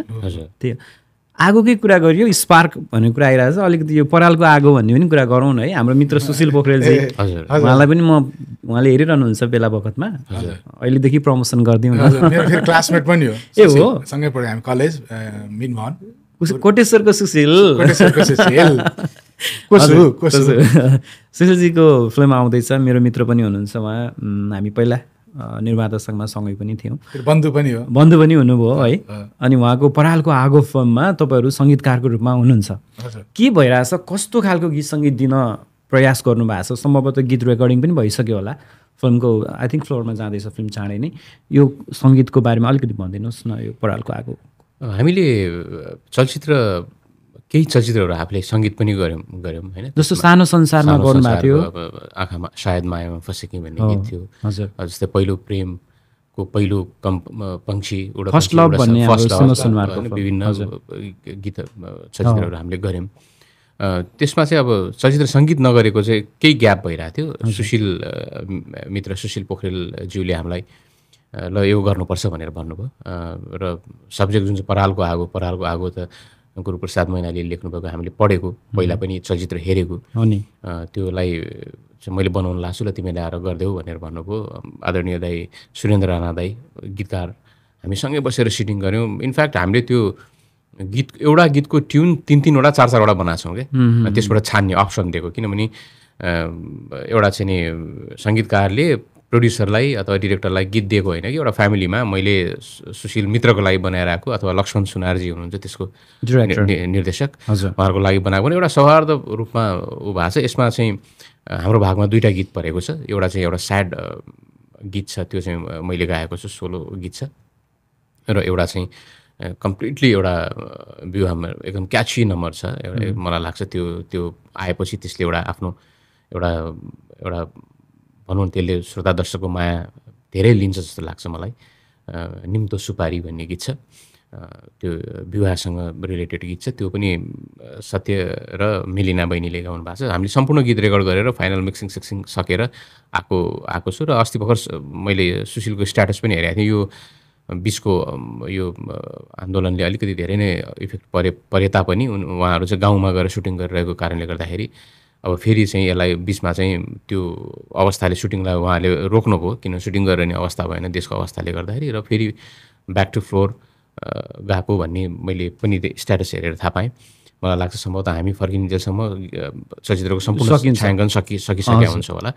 अनि गीतको क्लिपहरू, गीत पनि सुट भइसक्यो। त्यो गीतको क्लिप पनि अस्ति सत्यलाई सुशीलले चाहिँ नि इनबक्समा पठाएको थियो।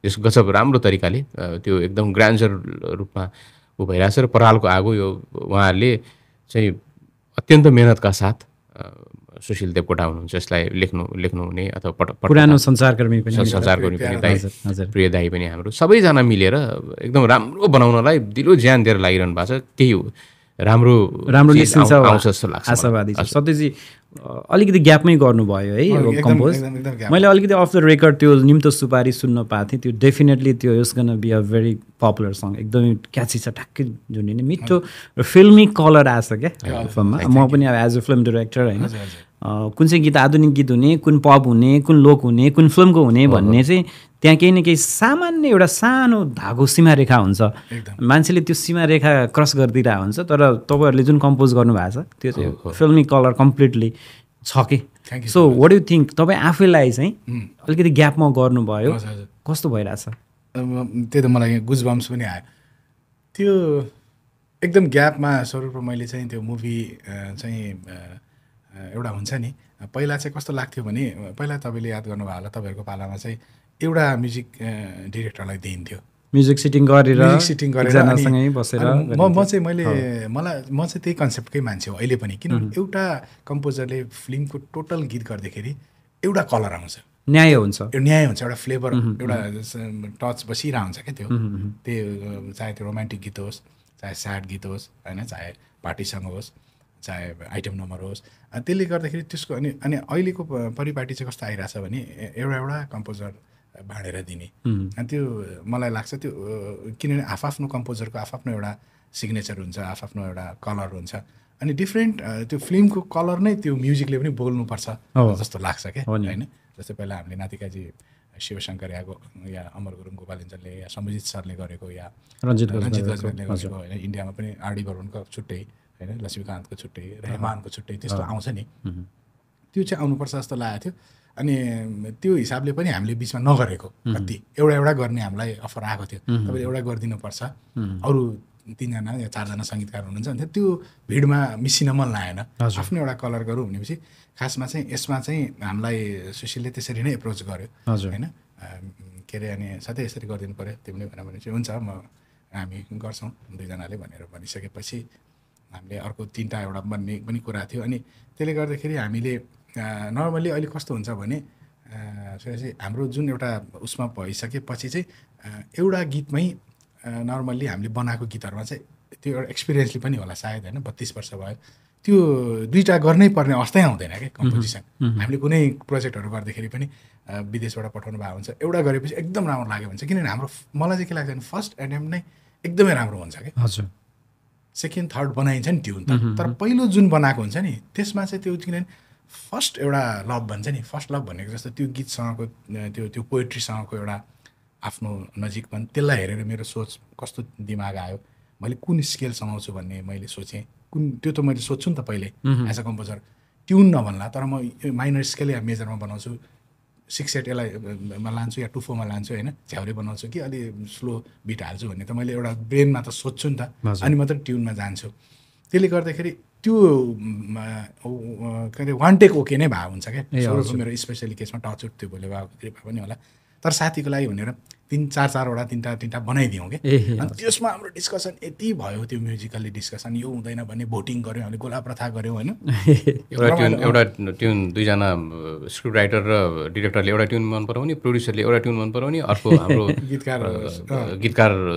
दाइले एउटा मन पराउने अनि उहाँहरूलाई छोडिदिने हामी तपाईँहरूको अनि डिसाइडको लागि प्रोडक्सन कन्ट्रोलरलाई बोलाउने क्या लास्टमा किनभने उनी त एकदम ऊ हो नि त डेमोक्रेटिक हो नि त त्यसले गर्दा यस्तो मजा आयो त्यो सिटिङमा यस्तो परालको आगोले राम्रै आगो बाल्छ परालको आगोले राम्रै आगो बाल्छ एउटा डेफिनेटली सुशीलजी पनि पोजिटिभ भएको एकदम एक्साइटेड हुनुहुन्छ सुशीलजी पनि केही समय अगाडि मात्रै धेरै लामो समय कुरा भएको थियो फोनमा ग्याप भएको थियो उहाँले फोन गर्नुभएको थियो अलि लामै कुराकानी भएको थियो हाम्रो इज भेरी एक्साइटेड त्यो हिसाबले पनि मलाई पनि खुसी लागेको छ डेफिनेटली राम्रो निस्किन्छ भनेर अब अलिकति अमेरिका यात्राको कुरा गरौँ आई थिङ्क यो तेस्रो यात्रा हो तपाईँहरूको थर्ड टाइम है कस्तो लाग्छ अमेरिका आउँदा विभिन्न स्टेटहरूमा जानुहुन्छ साथीभाइहरू भेट्नुहुन्छ होइन एकदम खुसी लाग्छ मलाई त त्यो कस्तो फिल हुन्छ भने अमेरिका एउटा धेरै विशाल छ नि त है धेरै विशाल अनि साह्रै ठुलो अनि यसको यहाँको त्यो जुन एउटा परिवेशहरू एक ठाउँमा घाम लागिरहेको हुन्छ चर्को हुन्छ अर्को स्टेटको धेरै चिसो होइन त्यो ज्याकेट अथवा ज्याकेट लाउनु पर्ने त्यहाँ ज्याकेट लगाएको अर्कोमा कहाँ हामी यसलाई फालौँ भन्ने होइन 3-4 घन्टा टाइम जोन फरक होइन भनौँ अब न्युयोर्कबाट अब यता क्यालिफोर्निया उड्नु पऱ्यो भने 4 घन्टा लाग्ने फ्लाइटमा होइन यता हङकङ कतारका जस्तो फिल हुने एउटै देशभित्र धेरै देश घुमे जस्तो लाग्छ होइन? त्यसले गर्दाखेरि अनि यहाँको जुन एउटा स्पेसली अडियन्सहरू हामीलाई माया गर्ने हुनुहुन्छ, स्पेसली म त स्वरूप र मलाई भन्दा पनि बुवालाई, बुवाको जुन त्यही भएर म जहिले पनि भन्छु हामी त केही पनि गर्न सकेको छैन, 1% पनि छैन। अघि तपाईँले भन्नुभयो नि जहाँसम्म बुद्धको आँखाको कुरा गर्नुभयो, यो सन्तान दर सन्तान जेनेरेसन जेनजी अब त्यसपछि आउने सबैले नै गाउनु हुनेछ क्या त्यो बुवाको गीतहरू। जहाँसम्म बुद्धको आँखा मात्रै होइन, हजार सपना होस् या मुटु जलिरहेछ। अनि बुवाको कारणले पनि हामीलाई एकदमै माया गर्नुहुन्छ सबैले। अनि फेरि तपाईँहरू जस्तो साथीभाइ हाम्रो हरेक प्राय स्टेटमा नै हुनुहुन्छ। अनि यहाँ आउँदाखेरि चाहिँ एउटा भ्रमणभन्दा पनि एउटा पारिवारिक भ्रमण, होइन एकजना साथीकोमा बस्यो त्यहाँ एक प्रकारको सामिप्यता भइसकेका हुन्छ, एक प्रकारको त्यो घरसँग हामी एउटा घुलमिल भइसकेको हुन्छ। फेरि त्यो छोडेर निक्लिनुपर्छ। अनि त्यो किनभने अरू देशमा हुँदैन, अरूमा 1 हप्ता 15 दिनको मात्रै कार्यक्रम हुन्छ, बढीमा 1 हप्ता। हाम्रो यहाँ चाहिँ मिनिमम पनि 2-3 मन्थ्सको हुन्छ। त्यसले गर्दाखेरि यहाँ जुन एउटा माया पाइन्छ त्यसको अर्कै मिठास छ कि। सुरुवात हामीले देशको कुराबाट गरेका थियौँ, देश भने जननी हो होइन, बुवाको कुरा गऱ्यौँ। बुवा भनेको पनि जननी नै भनौँ न, बुवा आमा भनेको जीवनमा कहिले पनि ऋण तिरेर सकिँदैन अरे होइन। मैले पनि केही समय अगाडि मात्रै बुवा गुमाएको थिएँ है, त्यो हामी एउटै स्टेट अफ माइन्डमा पनि छौँ। भक्तराज आचार्य फाउन्डेसन तपाईँहरूले स्थापना गर्नुभएको छ, अलिकति यसको बारेमा के छ प्लानिङहरू? जस्तो अब बुवाको लिगेसी धान्ने त्यो चिजहरू त छँदैछ, बुवाको नामलाई अझ अमर बनाउने, त्योसँगै अब नयाँ गीत सङ्गीतमा इन्ट्रेस्टेड मान्छेहरूलाई तपाईँहरूले केही फेसिलिटेट गर्न सक्ने अवस्था छ कि, कुनै एकाडेमीहरू सञ्चालन गर्ने अथवा के छ फर्दर प्लानिङहरू त्यो बारे? हजुर, हाम्रो प्लानहरू धेरै नै छन् यो प्रतिष्ठानको। इनफ्याक्ट हामी यहाँ अहिले अमेरिका आउँदाखेरि पनि 2-4वटा च्यारिटी चाहिँ मा गीत गाएर हाम्रो फाउन्डेसनको लागि पनि सबैले सहयोग पनि गरिरहनु भएको छ। र यसमा चाहिँ अहिले चाहिँ हामीले गरेको चाहिँ वरिष्ठ सङ्गीत साधक, सङ्गीतकार र गायक, बुवा आफै गायक सङ्गीतकार भएको कारणले गर्दाखेरि वार्षिक रूपमा भक्तराज आचार्य राष्ट्रिय सङ्गीत सम्मान भनेर गत वर्षसम्म चाहिँ 50,000 राशि, र यो वर्षबाट हामीले 1 लाख बनायौँ। 1 लाखको राशि छ को पुरस्कार हामीले प्रदान गरिरहेछौँ। अलिकति निडेड र हाम्रो त्यो चयन पनि त्यही प्रकारको हुन्छ, लाइमलाइटमा आएको अथवा चाहिँ मात्र होइन कि हामीले चाहिँ कसैको दिमागमै नआएको अथवा चाहिँ नि अलिकति आफ्नो योगदान बढी भएर पनि, जस्तै यसपालि हामीले चन्द्रकला शाह आन्टीलाई चाहिँ त्यो सम्मान दिन पायौँ होइन। चन्द्रराज शर्मा अङ्कललाई पहिला दियौँ होइन, हरिप्रसाद रिमाल अङ्कलको बेडमै हुनुहुन्थ्यो, घरमै गएर दियौँ। त्यसमा हाम्रो फेरि आउनै पर्छ भन्ने पनि कुनै ऊ छैन, हामी सत्य र मैले गर्छौँ। र त्यसको साथसाथै मुवाको नामको, जस्तै भनौँ न बुवालाई सत्यस्वरूप यहाँ हुनुको कारण अथवा बुवा त्यत्रो लामो समयसम्म बाँच्नुको कारण हाम्रो मुवा सुशीला आचार्यको ठुलो हात छ। र मुवाको नामबाट सुशीला आचार्य सुस्वास्थ्य दीर्घायु कामना सम्मान भनेर एउटा गरेका छौँ। त्यो चाहिँ कुनै पनि चलचित्रसँग पनि पर्यो को पनि हुनसक्छ, एरेन्जर, वाद्यवादक होइन, तपाईँको पर्दा पछाडिका जो पनि हुनुहुन्छ उहाँलाई हामीले 25,000 राशि वार्षिक रूपमा दिइरहेछौँ गत 3 वर्षदेखि। तर त्यो चाहिँ उहाँहरूको स्वास्थ्य कामना गर्दै बिरामी जो हुनुहुन्छ उहाँहरूलाई दिइरहेछौँ, ताकि हामीले दिएको पैसाले 15 दिन 1 महिना भयो औषधि खान पुगोस् होइन। पहिला हामीले रूपेश सिंह दाई अक्टोप्याड उहाँको हार्टको प्रब्लम भएको थियो, उहाँलाई गऱ्यौँ, त्यो सम्मान गर्न पायौँ। त्यसपछि हामीले तबलावादकहरूको बिपी सिंहलाई गऱ्यौँ। र यसपालि चाहिँ घनश्याम गौतम भाइ जो नक्कली प्रचण्ड भनेर प्रचण्डको क्यारिकेचर बित्नु भयो, तर उनी बित्छन् भनेर पहिल्यै थाहा थियो हामीलाई होइन। बहिनीसँग कुरा हुने, उनी र लामो समयसम्म डक्टरले यति समय दिइसकेको छ भनेर हामी चाहिँ त्यो, तर हाम्रो कार्यक्रम त तपाईँ चाहिँ अलिक पछाडि, त्यो सेड्युल पछाडि भए तापनि हामीले त्यो चाहिँ जति पैसा हुन्छ हाम्रो त्यो चाहिँ गएर हस्पिटलमै उनलाई सम्मान, अन्तिम सम्मान उनको त्यही हो। एकदम खुसी भए होइन। त्यसले एउटा मोरल्ली बुस्टअप पनि हुन्छ। उनी पनि क्यान्सर जस्तो रोगसँग लामो समयसम्म लड्दै होइन, आफू एउटा विल पावर खतरा भएको घनश्यामसँग हामीले त्यो सिक्नुपर्छ। घनश्यामलाई हामीले त्यो 1 हप्ता मात्रै भयो भने औषधि खाने जे हुन्छ त्यो पैसा दिन पायौँ।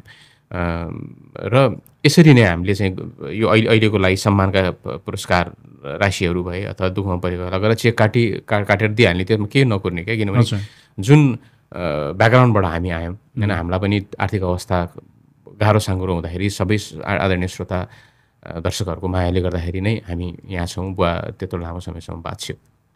र यसबाहेक अब तपाईँको म्युजिकका पाठशालाहरू होइन आर्काइभको कुराहरू विभिन्न छन् हाम्रो यसको मतलब यसको चाहिँ प्लानिङ प्रबन्ध पत्र नियमावलीमा नै हामीले विभिन्न छन्। अब यसमा चाहिँ अहिले चाहिँ अब बिस्तारै गीतकारलाई पनि यसमा इन्क्लुड गर्ने गर्दै लगेर गर्ने अधिराज्यव्यापी मतलब गीत सम्मेलनहरू गर्ने विभिन्न उहरू छन्। तर अहिलेलाई चाहिँ हामीले चाहिँ जो गाह्रो साङ्ग्रोमा परिरहनु भएको छ अथवा जसलाई राज्यबाट अलिकति ओझेलमा परेका सङ्गीतकर्मीहरू हुन सक्छन्, जस्तै माणिक रत्न अङ्कललाई कसैले सम्झेको थिएन। पहिलो सम्मान सत्येर मैले घरमा गएर माणिक अङ्कललाई दिएँ होइन, माणिक रत्न अङ्कललाई दिन पायौँ भनौँ, दिएँ त नभनौँ, त्यो उहाँलाई दिन पायौँ, त्यो सौभाग्य रह्यो हाम्रो। यसरी हामीले अगाडि बढाइरहेको छौँ। तर यसको तपाईँले भने जस्तै विभिन्न त्यही क्रमहरू छन् र त्यसमा चाहिँ हाम्रो सबभन्दा ठुलो हाम्रो योजना चाहिँ गुरु योजना भनौँ न, त्यो चाहिँ भक्तराज आचार्य सङ्गीत महाविश्वविद्यालय बनाउने सङ्गीतको एउटा प्लानिङ छ। र अब हामी जान साथ हाम्रो अहिले भइरहेको प्रतिष्ठानसँग कार्य भनेको जुन हामीले जीवित हुँदाखेरि नै गर्न खोजेका थियौँ, भक्तराज आचार्य चोक हाम्रो त्यो घरमा उसमा, किनभने यता दुईवटा खम्बाहरू नेपाली सङ्गीतका दुईवटा एकदमै खम्बाहरू, बलिया खम्बा दुई, एउटा उत्तरमा नारायण गोपाल अङ्कलको छ र दक्षिणमा बुवाको होइन, त्यो रोइङ रोड एकले चक्कर लाउँछ अनि भक्तराज आचार्य चोक बनाएर अनि बुवाको प्रतिमा राख्ने थियो। अब हामीले बुवाको जसो एउटा मूर्ति आउनुभन्दा अगाडि त्यो राजनीतिक रूपमा अथवा मतलब त्यसको प्रक्रियागत रूपमा वडाबाट गर्ने सबै काम हामीले धेरै माथिसम्म बढाइसकेका थियौँ। तर अब थाहा छैन के छ अहिले अवस्था, हामी यहाँ छौँ, फेरि जिरोबाट सुरु गर्नुपर्छ होला। अहिलेको जुन नयाँ सरकार आएको छ डेफिनेटली उहाँहरूले गर्नुहुन्छ भन्ने हामी आशा गर्छौँ। त्यो गर्नु पनि पर्ने कुरा हो होइन, राज्यले पनि त एउटा दायित्व त निर्वाह गर्नुपर्छ नि। अब लगभग हामी अन्तिममा आएछौँ। बसाइ तपाईँहरूसँग जति कुरा गरे पनि अझै धेरै रमाइलो कुराकानीहरू गर्न समय पनि अर्कोपल्टलाई पनि राख्नु पऱ्यो, एकै दिन पनि नसकौँ होइन। जाँदै चाहिँ अब यो प्रोग्राम जुन नमस्ते युएसए छ हाम्रो चाहिँ नमस्ते फर्निचरले स्पोन्सर गरे प्रोग्राम हो है।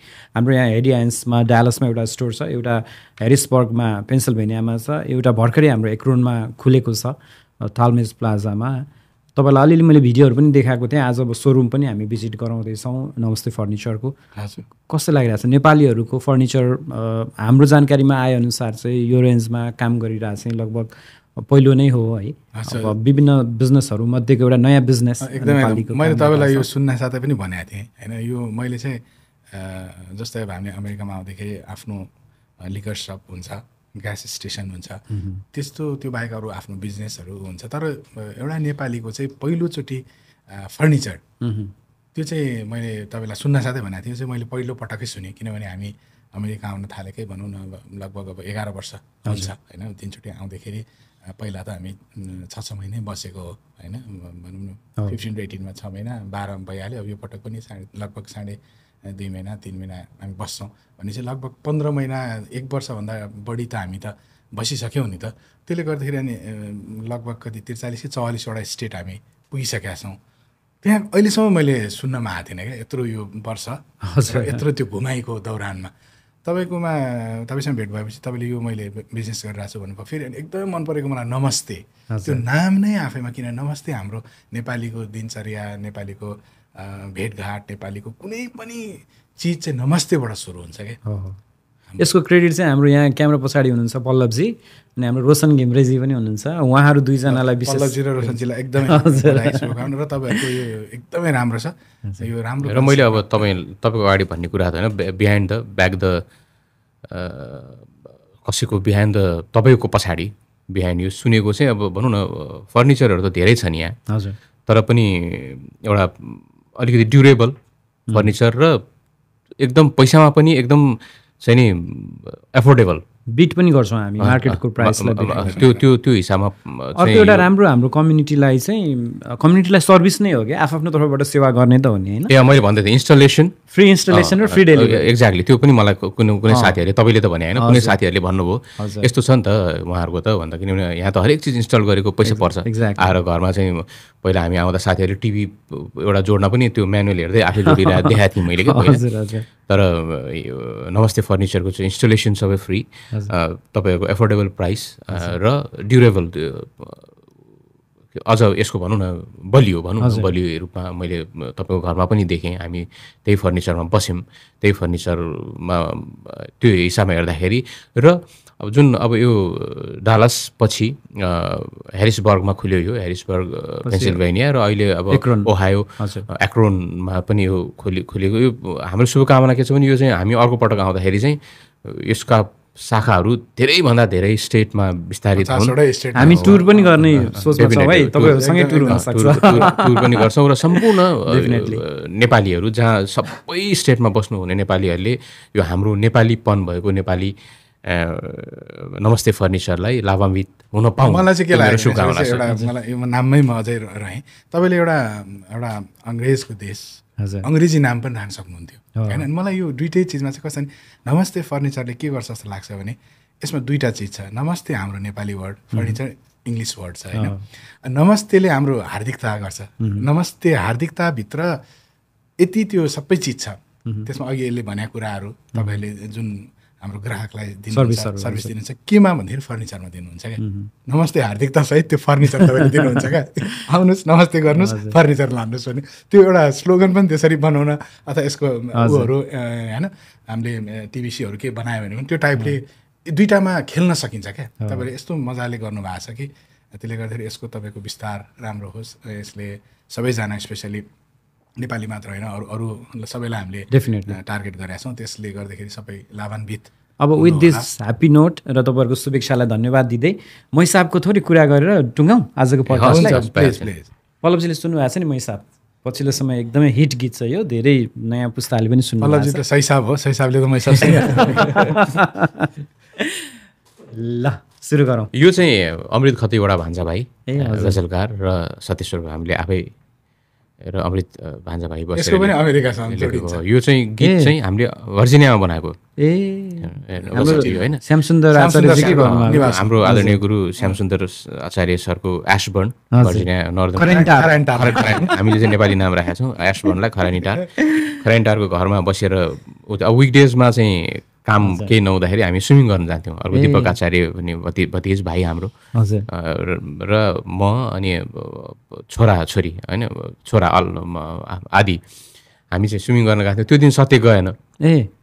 हामी स्विमिङ गर्दा गर्दै यसले चाहिँ आउँदाखेरि हार्मोनियम बजाइरहेको थियो। अनि ल हेर्दा यो गीत ट्युन भयो भान्जाले पठाएको थियो भने मैसाबले घाइते दिनमा आरा चलाइस्यो, लौन नि के अचम्मको पारा चलाइस्यो भनेर सुनायो।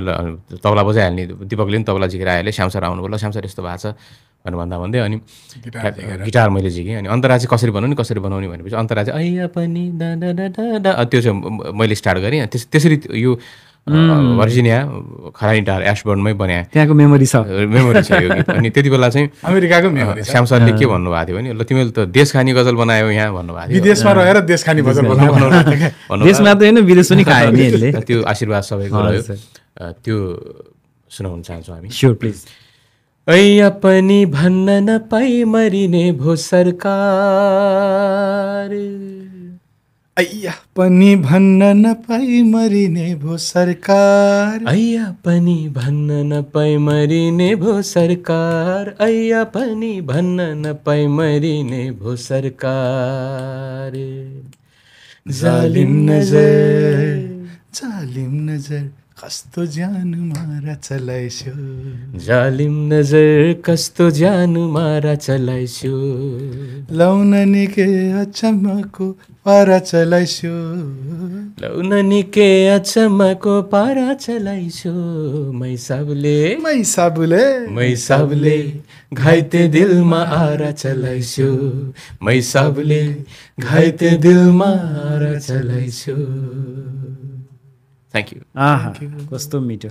ल यस्तै गीत सङ्गीतहरूसँगै आजको पडकास्टबाट बिदा माग्ने बेला भएको छ। हाम्रो क्यामेरा पछाडि बस्ने प्राविधिक मित्र पल्लव पौडेललाई धन्यवाद, सत्यराज आचार्य, स्वरूपराज आचार्य, तपाईँहरूको अमूल्य समयका लागि धेरै धेरै धन्यवाद। र फेरि पनि यस्तै कुराकानी गर्छौँ। तपाईँहरूको यो यात्रा एकदमै सफल सुखद रहोस्। थ्याङ्क यू सो मच सुरजी। तपाईँलाई पनि पुनः एकचोटि धन्यवाद। नमस्ते फर्निचरलाई पनि धन्यवाद र यो पोडकास्ट जसले नमस्ते युएसए पोडकास्टको नाम पनि हामी नमस्तेमै छौँ।